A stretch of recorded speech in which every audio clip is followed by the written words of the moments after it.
যারা নেককার স্ত্রী তাদের চারটা চিহ্ন থাকে, চারটা গুণ থাকে। নবীজি বলে এই চারটা গুণ যদি কোনো স্ত্রীর মধ্যে থাকে তাহলে বুঝে নিয়ে ওই স্ত্রী নেককার এবং ওই স্ত্রী জান্নাতি স্ত্রী। যেরকম সুবহানাল্লাহ। দেখেন তো আপনার স্ত্রীর মধ্যে মেলে কিনা এই চারটা গুণের কোন কয়টা গুণ আপনার স্ত্রীর মধ্যে আছে। মা বোনের আপনারা একটু মিলান নিজের সাথে, যে চারটা চিহ্ন বা চারটা গুণ এর মধ্যে আমার কয়টা আছে আর কয়টা নাই। যেটা নাই সেটা আপনি আমল করার চেষ্টা করেন।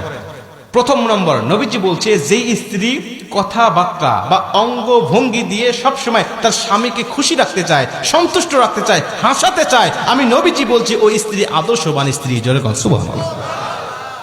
অঙ্গভঙ্গি দিয়ে, হাসি দিয়ে, বিভিন্ন ভাবে কথাবার্তা দিয়ে স্বামীকে হাসি খুশি রাখতে চায়, সন্তুষ্ট রাখতে চায়, নবীজি বলছে ওই স্ত্রী সবচেয়ে আদর্শবান।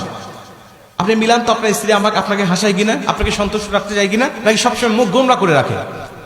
যদি হাসাতে চায় বা আপনাকে সন্তুষ্ট রাখতে চায় বুঝে নিয়ে নবীজির ভাষা অনুযায়ী ওই স্ত্রী আদর্শবান। 2 নম্বরে নবীজি বলছে তুমি যখন বাহির থেকে আসবে তখন তোমার স্ত্রী সংসারের কাজগুলোকে সামান্য সময়ের জন্য স্থগিত করে তোমাকে সময় দেয় কিনা। আদর্শবান স্ত্রী সাময়িক সময়ের জন্য সংসারের কাজগুলোকে স্থগিত রেখে বা একটু স্টপ রেখে তখন স্বামীকে সঙ্গ দিবে। বাইরে থেকে আসছে জুতাটা খুলে দিবে, জামাটা খুলে আলনার উপর রেখে দিবে, এরপরে কি লাগবে গামছা মুখ ধুয়ে আসছে ওয়াশরুম থেকে টাওয়ালটা আগায়া দিবে, তার কি দরকার এদিকে সে মনোনিবেশ করবে। নবীজি বলছে যখন আদর্শবান স্ত্রী এটা করবে আল্লাহ পাক তখন ওই স্বামীর মধ্যে স্ত্রীর জন্য মোহাব্বত ঢেলে দিবে। জোরে কোন সুবহানাল্লাহ।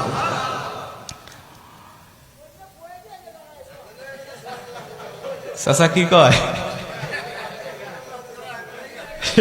একটা কি যে মুসিবতে আছে না আপনার, আমি তো বুঝতে পারতেছি। তো এইটা হলো 2 নম্বরে, তার মধ্যে 2টার মধ্যে 2টাই নাই, এটাই তো। আচ্ছা 2টা ফেল। গাজীপুরের মায়েরা আপনাদের দুর্নাম হয়ে যাচ্ছে কিন্তু।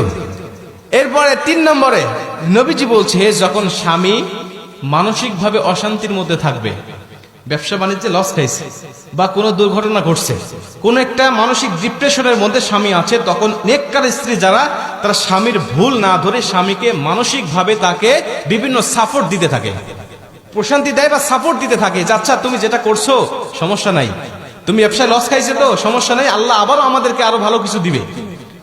আর যারা বদকার স্ত্রী তারা বলে আমি কইছিলাম তোমাকে এটা না করার জন্য, আমি কইছিলাম এই ব্যবসাটা না করার জন্য, আমি কইছিলাম ওই জায়গায় না যাওয়ার জন্য, তুমি আমার কথা শোনো না, এখন কেমন লাগে দেখো। এটা হলো বদকার স্ত্রীর কথা। নেককার স্ত্রীর কথা আচ্ছা তুমি যেটা করেছো এটা তো আল্লাহর তরফ থেকে হয়েছে, আল্লাহ তো বলেছেন ওয়ালা সাউফা ইউতিকা রাব্বুকা ফাতারদা, অচিরেই তোমার রব এমন কিছু দিবে যা দেখে তুমি সন্তুষ্ট হয়ে যাবে, অতএব মন খারাপ করো না, আল্লাহ এর থেকে আমাদের জন্য ভালো কিছু রেখে দিয়েছে। যেরকম সুবহানাল্লাহ।